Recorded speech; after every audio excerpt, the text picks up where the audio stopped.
मित्रों, वैदिक ज्योतिष केंद्र में आपका स्वागत है। शुक्र ग्रह से धन योग कैसे बनता है, इन सब बारे में डिटेल से चर्चा करेंगे।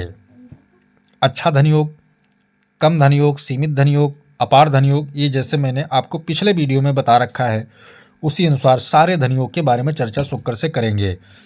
तो स्पेशल धन योग की चर्चा विश्लेषण आपको शुक्र ग्रह के द्वारा मिलेगा। तो मित्रों, आज हम पूरा डिटेल से शुक्र के ऊपर चर्चा करने वाले। वीडियो बड़ा रोचक रहने वाला है।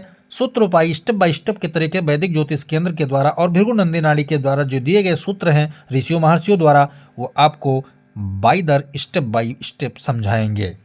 चलिए वीडियो स्टार्ट करते हैं। सबसे पहले आप विषय को यहाँ देखेंगे। शुक्र ग्रह से बनने वाला धन योग विषय है हमारा। तो आज हम धन योग बना के शुक्र के द्वारा दिखाएंगे कैसे शुक्र बनाता है कुंडली में धन योग। आपके कुंडली में ऐसे कोई ना कोई योग शुक्र के द्वारा बन रहा होगा जो आपको पता नहीं है, और पता नहीं है तो उसमें आपको कुछ मिल नहीं रहा है, संतोष भी नहीं हो रहा है कि यार धन क्यों नहीं आ रहा है, लेकिन आपकी कुंडली में विद्यमान है। तो धैर्य रखें, जीवन में अगर ऐसा योग मिल रहा है आपकी कुंडली में तो आपको धन जरूर प्राप्त होगा। तो यहाँ आप देखिए, एक मैंने लगन बनाकर तैयार कर रखा है। ये तुला लगन की कुंडली है जिसका स्वामी होता है शुक्र। अगर लगन में ही शुक्र बैठा हुआ है, स्वराशि का होकर शुक्र बैठा हुआ है, तो शुक्र लक्ष्मी का प्रतीक होता है।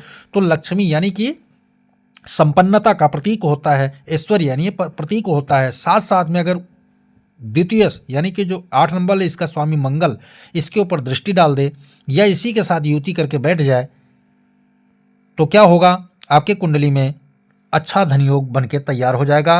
और वो डायरेक्टली यानी बुद्धि विवेक के द्वारा आने वाला सपोर्ट यानी पारिवारिक कुटुंब के द्वारा सुखी संपन्न जीवन जीने वाला धन योग आपके जीवन में बनके तैयार हो जाएगा। मंगल यहां बैठा हो तो शुक्र का उपस्थिति यहां होना जरूरी है। अगर यहां शुक्र बैठा हो, मंगल के साथ बैठा हो, तो यहां पर क्या होगा, दोनों ग्रह मिलकर के स्वराशि का मंगल शुक्र का बल पा करके और लक्ष्मी का और धन का संबंध जोड़ देंगे तो स्थायित्व धन आपको मिल जाएगा। कैसे मिलेगा? भूमि भवन वाहन आदि का निवेश करके प्रॉपर्टी डीलर आदि बन करके आप धन इनकम कर सकते हैं। आर्मी मिलिट्री में जाकर के नौकरी आदि करके आप कर सकते हैं। पहलवानी करके क्रिकेट आदि की दुनिया में जाकर के योग बन सकते हैं। यहाँ कंडीशन सिर्फ इतना है कि मंगल का चाहे दृष्टिगत कैसो भी स्थिति परिस्थिति में दसम भाव से संबंध होना जरूरी है, क्योंकि ये कर्म का भाव यही है। तो कर्म के साथ अगर द्वितीय इसका संपर्क हो जाता है, साथ में शुक्र मंगल का युति योग बन जाता है, स्थिति परिस्थिति में जुड़ाव हो जाता है, तो आपके करियर क्षेत्र में इन सब चीज़ों को करके आप जो है धन प्राप्त कर सकते हैं। बात हम करते हैं शुभ कर्तरी की। शुभ कर्तरी में अगर शुभ कर्तरी में स्वराशि का गुरु या कहीं भी गुरु बैठा हो और बुध के बीच में अगर शुक्र बैठा हो तो ये शुभ में शुभ कर्तरी बन गया। तो गुरु ने भी सपोर्ट किया, बुध ने भी सपोर्ट किया, शुक्र मकर राशि चतुर्थ भाव कारक भाव में बैठ करके धन योग करेगा। ये धन आपको कैसे मिलेगा? भूमि भवन वाहन के लग्जरियस सुख प्राप्त करने के शुक्र की दृष्टि कर्म भाव में सीधे जा रहे हैं, तो संपर्क कर्म भाव का भी जुड़ जाता है डायरेक्टली। तो आपको इनसे संबंध स्थापित करके जनता के समर्थन में राजनीति में जाकर के व्यापार करके आप पैसे कमा सकते हैं। धनयोग अच्छा खासा आपके जीवन में बन गया। शुक्र आपका यहाँ पर खराब नहीं होगा, धनयोग का संपर्क आपको साथ देगा। आगे हम बात करते हैं 12वें घर में। यहाँ 6 नंबर लिखा है। बुध इसका स्वामी भी होता है और उच्च का राशि भी होता है बुध का, लेकिन शुक्र यहाँ नीच का होता है। शुक्र 12वें घर में कालपुरुष कुंडली के अनुसार उच्च का होता है, तो यानी दोनों की स्थितियां लगभग ठीक है। लेकिन यहाँ एक राजयोग भी बना जिसका नाम है नीच भंग। नीच भंग नाम का राजयोग बुध और शुक्र के स्थापित होने से बना। दूसरा राजयोग क्या बना? लक्ष्मी नारायण योग। तो यहाँ अपार और अखंड 2 प्रकार के धन योग आपके बन के जीवन में तैयार। बहुत पैसे आएंगे आपके जीवन में, आपके द्वारा कर कमलों द्वारा ये सारा चीज संपन्न होगा जीवन में। हम बात कर लेते हैं दसम भाव में। चंद्रमा शुक्र बैठे हों, कर्क राशि अगर पड़ रही है या शुक्र की राशि कोई यानी वृषभ राशि पड़ रही है या तुला राशि पड़ रही है, तो आपके जीवन में कर्म योगी बन करके कर्म के द्वारा कैसा कर्म करेंगे आप कला प्रदर्शन में माहिर रहेंगे। नृत्य आदि करने में डांसर आदि बन सकते हैं। संगीत आदि गायन वादन जो है साउंड सिस्टम आदि इन सब जाकर नाट्य मंचन आदि करके जो है जीवन में खूब पैसे कमाएंगे, अर्थात सेलिब्रिटी बन के पैसे कमाएंगे।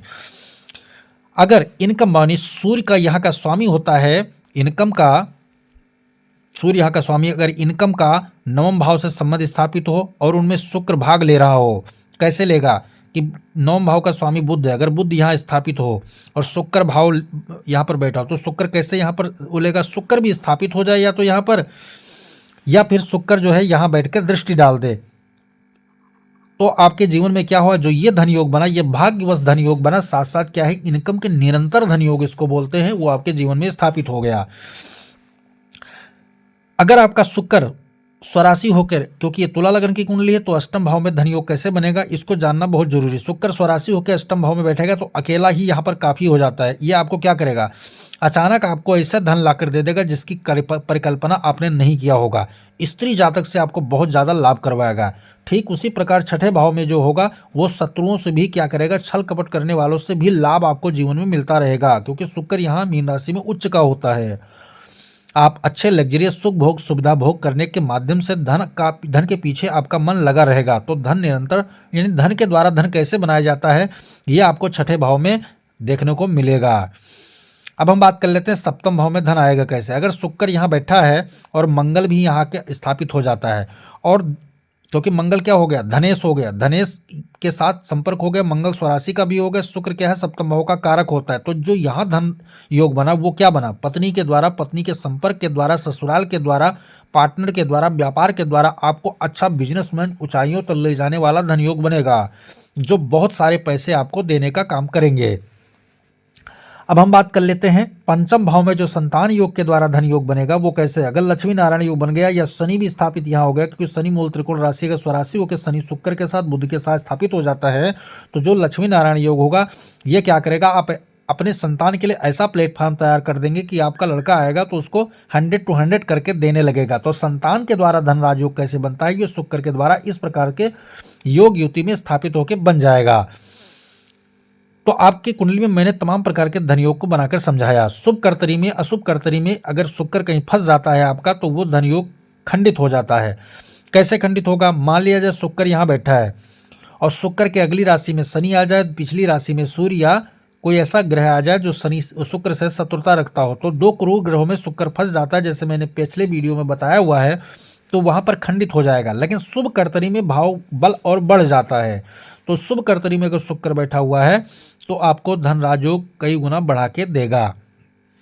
अब हम बात कर लेते हैं कि क्या हुआ, कितने तरीके से सूत्र अप्लाई करेंगे तब हमें पता चलेगा कि कुंडली में धन योग बन रहा है हमारा। पहली बात तो ये मान लीजिए कि दूसरे का, 11वें का, लग्न का, दशम का, भाग्य स्थान का, सप्तम का और पंचम का, इनका संबंध ही धन योग बनाएंगे। बाकी संबंध जो है स्थापित करने वाले भाव से धन योग नहीं बनेगा। दूसरा जो धन योग बनेगा, धन योग या राजयोग बन के तैयार भी हो जाए, लेकिन 6, 8, 12 का भाव प्रबल हो जाए तो वहाँ धन योग पूरी तरह सफल नहीं होता, वो जीवन में कुछ ना कुछ कमियां महसूस कराता रहेगा। इसलिए 6, 8, 12 हमेशा त्रिखड़ाए कहे जाते हैं, इसलिए खराब होता है। इसलिए जब भी संपर्क बने तो शुभ और केंद्र से ज़्यादा बनने पर 100% लाभ ज़्यादा देता है धन योग या कोई भी राजयोग हो। कारक भाव में अगर कारक होकर शुक्र काम करता है, तो अगर उस वक्त धन योग निर्माण करता है तो कहते हैं कि 100 रुपये आप निवेश करते हो तो वो आपको 1 लाख रुपए करके देगा, यानी कि चक्रवृद्धि ब्याज के द्वारा भी धन आपको शुक्र देगा। स्वराशि का हो जाएगा शुक्र तो बलवान स्थिति में रहेगा। मूल त्रिकोण राशि में अगर होता है तो और बलवान की स्थिति में होगा। शुभ योग में बैठता है तो और अच्छा योग देगा। शुभ कर्तरी में बैठता है तो और अच्छा, यानी कई गुना बढ़ा के देगा। राजयोग में होता है तो आपको एक ऐसा स्टेटस दे देगा जो आपको डायरेक्टली धन का इनकम करवाएगा। अंश बली यानी खुद के दम पर शुक्र ने सारा चीज वसूल किया। उच्च होगा तो एक स्पेशल स्टेटस होगा, उस भाव का पूरी तरह कंट्रोलर शुक्र बन जाता है। इस प्रकार से कुंडली में अगर धन योग आपके बनता है तो आप पूर्णतः उसका उपभोग करने में सक्षम रहेंगे। मान लिया जाए आपकी कुंडली में धन योग बन के तैयार हो गया है, लेकिन शुक्र का जो अंश डिग्री है वो 0 से 6 अंश में अगर बैठा है या 28 से 30 अंश के बीच में बैठा हुआ है तो धनयोग बनने के बावजूद भी आपको लाभ नहीं होगा, माइनस में जाएंगे आप, वो धन खंडित हो जाएगा। लेकिन अगर धनयोग राजयोग बन रहा है, साथ में अंश बल उसका जो निकाला गया वो क्या था, 7 से 27 अंश के बीच में अगर शुक्र बैठा है तो क्या होगा, अंश बली कहलाएगा। वो 10% तो धनयोग बना के दिया और यहाँ अंश बली होने के कारण इसको गुणा कर दो आप 10 से 100% करके आपको देगा। शुक्र ज़्यादा बलवान होता है इन 3 राशियों में, क्योंकि 2 राशियां यानी कि ये तो शुक्र की स्वराशि हो गई, ये मूल त्रिकोण राशि हो गई और 12 नंबर उच्च राशि हो जाता है। इसलिए यहाँ पर शुक्र क्या करता है, प्लस प्लस प्लस प्लस करके ही धन आपको देगा। तो आपके समझ में आ गया होगा कि शुक्र के द्वारा कैसे धन योग, राजयोग, अखंड धन योग, निरंतर धन योग, असीमित धन योग आदि योग धन से संबंधित जो योग शुक्र के द्वारा बन के तैयार होते हैं वो कैसे बनता है, मैंने सरल सटीक विधि से हर भाव में समझाकर आपको बताया। वीडियो पसंद आए तो लाइक कीजिए, शेयर कीजिए, सब्सक्राइब कीजिए और बेल आइकन का बटन जरूर दबाएं ताकि हमारा नया लेटेस्ट वीडियो आप तक जरूर पहुंचे। जय सिया राम।